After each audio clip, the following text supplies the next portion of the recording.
friends, Coach Bob with you, and today we're going to be doing another Worship on Wheels. If you see things looking a little odd up here, that's because I just recently picked up this camera. It's a new Hero 9. I know that doesn't have anything to do with Worship on Wheels, but it is somewhat distracting to me to see that monitor up there. It's new to me. This is my first time actually using the camera. I will be using it on this mount up here. But anyway, I don't have the mod case for that camera in yet, so very interesting though. Boy, that's weird. Oh my goodness. But anyway, we're going to be doing a little Worship on Wheels here.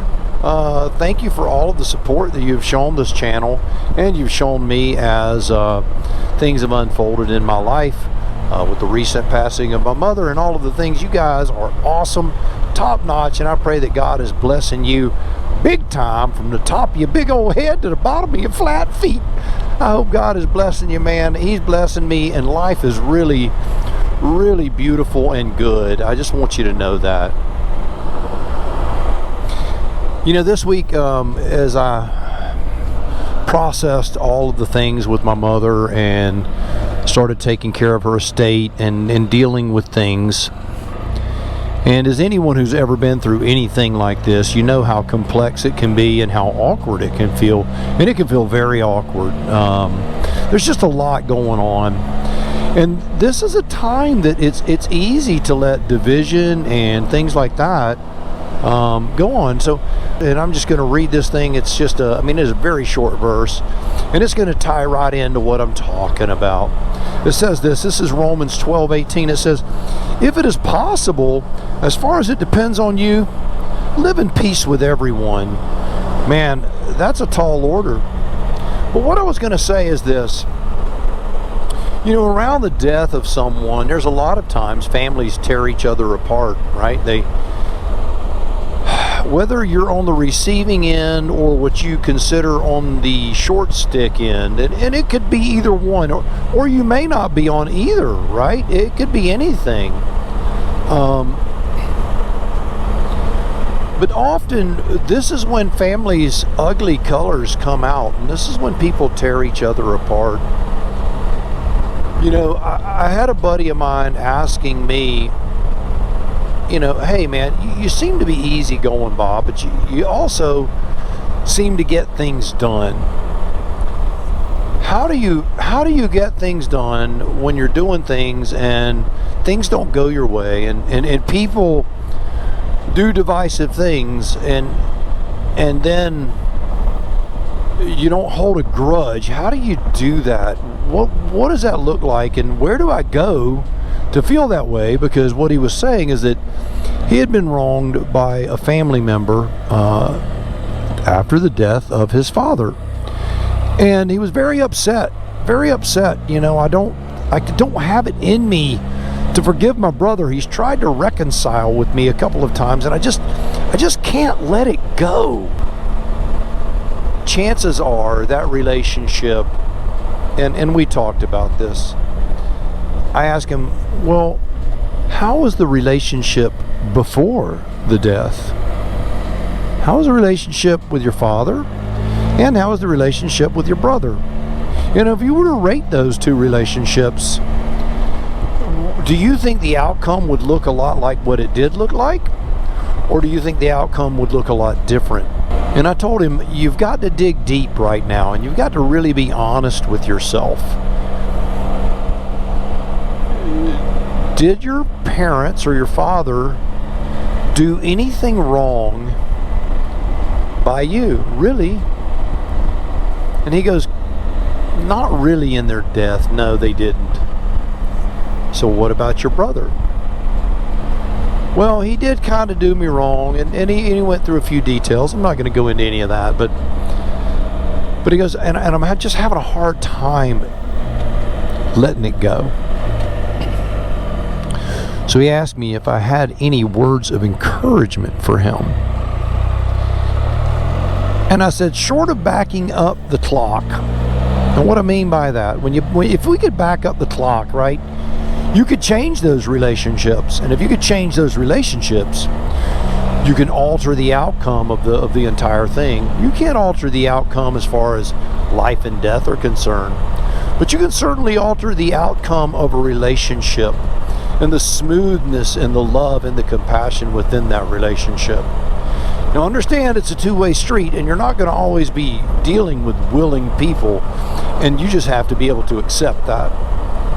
And that's when I pulled out Romans 12:18. I said, look, you have to let go of whatever your brother did. That doesn't mean that you're going to trust him to the extent that you did before. But to the extent where it concerns you, you have to do all things possible. You have to do everything possible. That if it's you, if it's something that you've done or something that you could do, that there is nothing standing in the way of that relationship moving forward as far as you are concerned. And he told me, I don't know that I can accept that, Bob. I just don't know. And I told him, I understand. I understand. Because guess what? It's not as easy as it looks. And he laughed and he told me, and I'm not bragging on me, please don't think that I am. He goes, but you make it look easy. Huge compliment. I'm going to tell you, I blushed. And I told him, my response was, it's not easy. It's not easy. And you're going to mess up. And you're going to fracture relationships. And you're going to hurt people's feelings. And you're going to cause great damage in other people's lives. Be slow to speak, slow to anger, and be quick in compassion. And try to heal that relationship when you mess up. And when the other person messes up, be quick to forgive. And as far as you're concerned, don't let that relationship suffer. Now the world is going to tell you that I'm full of it. Yep, that's what they're going to tell you. You got to stick it to them, man. You got to stick it to them. You got to get them back. You got to get revenge, man. You know. Maybe you do. I don't. I just don't. Not only do I not need it, I don't want it. You know what? I'm not God. And if the truth be known, really, you know, there's a song by Stephen Curtis Chapman. It goes like this. If the walls could speak of the times I've been weak, when everybody thought I was strong. Yeah. Then you know what? Later on he says, then they would know the truth all along.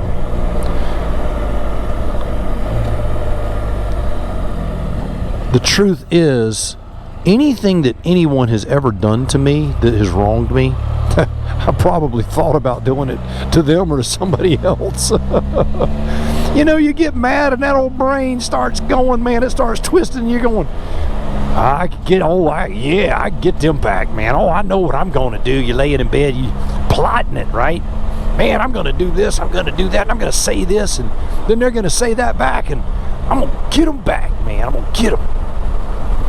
And then they're going to beg me for forgiveness. And nah. You know what? Take all that stuff, throw it out the window. You don't need that. That's a dark road. A dark road you don't want to go down. I look at the relationships in my lives, the ones that matter, which, by the way, is all of them. It's all of them.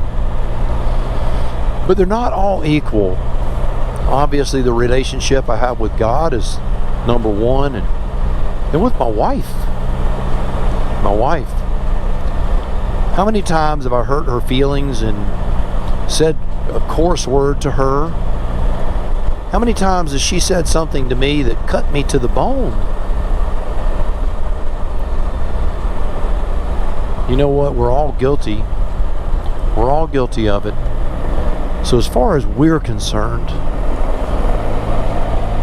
and that's Coach Vic and I, as far as we're concerned, let nothing, so long as you're a part of it.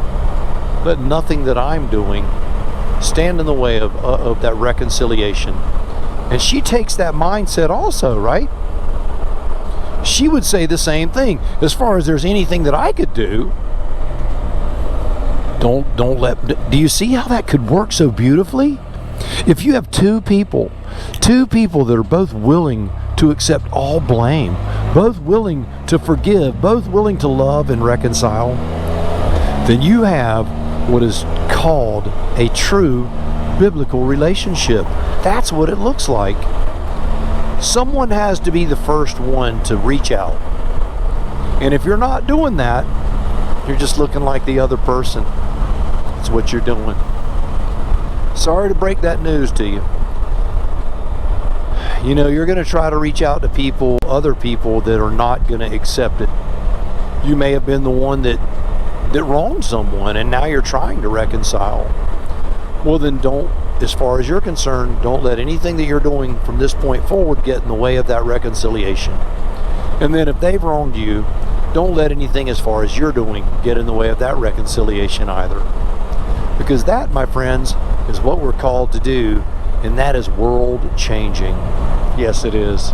Well, there you have it. Another worship on wheels in the books. So go change that world, one relationship at a time. And know this, you, yes, you are loved, and so am I. And that is great news. We'll see you on the road real soon.